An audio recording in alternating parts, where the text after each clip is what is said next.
নিজৰ শৰীৰটো যদি সুস্থ আৰু সবল কৰি ৰাখিব বিচাৰিছোঁ তেন্তে আমি গুৰুত্ব দিব লাগিব শৰীৰৰ একেবাৰে শক্তিশালী অংগ লিভাৰ, যকৃত, যিয়ে খাদ্য পাচনত সহায় কৰে। কিন্তু এই লিভাৰ সুৰক্ষিত হৈ থাকিব কেনেকৈ, তাৰ বাবে আমি আজি কথা পাতিম। তাৰ আগতেই কৈ লৈছোঁ, ভিডিঅ'টো লাইক কৰিব, কমেণ্ট এটা কৰিব আৰু মোৰ ইউটিউব চেনেলটো ছাবস্ক্ৰাইব কৰি ল'ব। আপোনালোকৰ সুবিধাৰ বাবে, আপোনালোকৰ স্বাস্থ্যৰ বাবে মই যিবোৰ জানো আপোনালোকৰ আগত ভিডিঅ'ৰ দ্বাৰা প্ৰকাশ কৰিবলৈ চেষ্টা কৰিম। তেন্তে আহক ভিডিঅ'টোৰ মাজলৈ যাওঁ।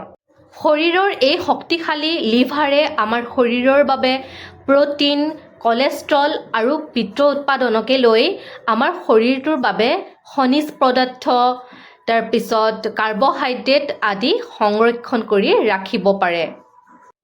সেইবাবে এই শৰীৰৰ শক্তিশালী অংগ যকৃত সুস্থ কৰি ৰখাটো আমাৰ কৰ্তব্য। কিন্তু কি কি খাদ্য খালে আমাৰ এই যকৃত সুস্থ হৈ থাকিব, আমি খাদ্যৰ তালিকাত কিবোৰ খাদ্য ডেইলি ৰুটিন হিচাপে আমি খোৱা উচিত, তেন্তে ভিডিঅ'টোৰ মাজলৈ যাওঁ। আপোনালোকে ভিডিঅ'টোৰ লগত জড়িত হৈ থাকক। প্ৰথমতে আহোঁ কফি। কফি হৈছে যকৃতৰ স্বাস্থ্য বজাই ৰখাত সহায় কৰিব পৰা অন্যতম উত্তম পানীয়।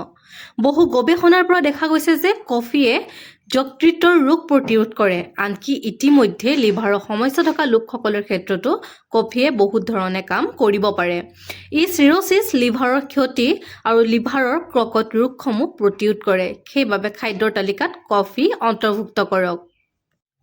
আঙুৰতো বহুত উপকাৰী যৌগ থাকে। সেইবাবে আঙুৰো খোৱা খাদ্যৰ তালিকাত অন্তৰ্ভুক্ত কৰিব লাগে, যিয়ে লিভাৰ সুৰক্ষিত ৰখাত সহায় কৰে। কেইবাটাও অধ্যয়নত দেখা গৈছে যে আঙুৰ আৰু আঙুৰৰ ৰসে যকৃতক উপকৃত কৰিব পাৰে।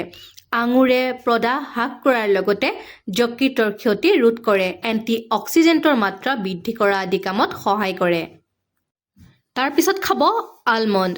আলমণ্ডত চৰ্বি, এণ্টি অক্সিডেণ্ট, ভিটামিন আৰু বহুত উপকাৰী যৌগ থাকে, যিয়ে আমাৰ স্বাস্থ্য ৰক্ষা কৰাত সহায় কৰে। বাদাম বা আলমণ্ড কেৱল হৃদযন্ত্ৰৰ স্বাস্থ্যৰ বাবে উপকাৰী নহয়, ই লিভাৰৰ বাবেও বহুত উপকাৰী।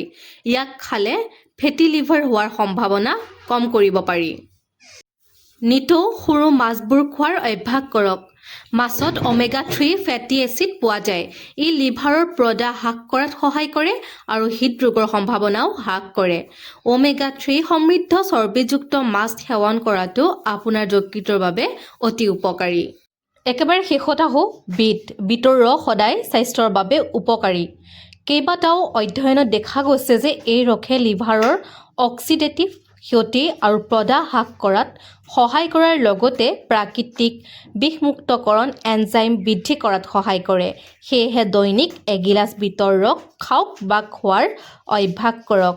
আজি মোৰ ভিডিঅ'টো ইমানতে সমাপ্ত কৰিলোঁ। আকৌ এবাৰ কৈছোঁ, ভিডিঅ'টো ভাল পালে লাইক কৰিব, আপোনালোকৰ মতামত হিচাপে কমেণ্ট আগবঢ়াব আৰু মোৰ এই ইউটিউব চেনেলটো ছাবস্ক্ৰাইব কৰি ল'ব, যাতে মই আপোনালোকৰ বাবে নতুন নতুন হোম ৰেমিডিছৰ লগতে স্বাস্থ্য সম্বন্ধীয় ভিডিঅ'বোৰ আগবঢ়াব পাৰোঁ। তেন্তে আজিলৈ ধন্যবাদ।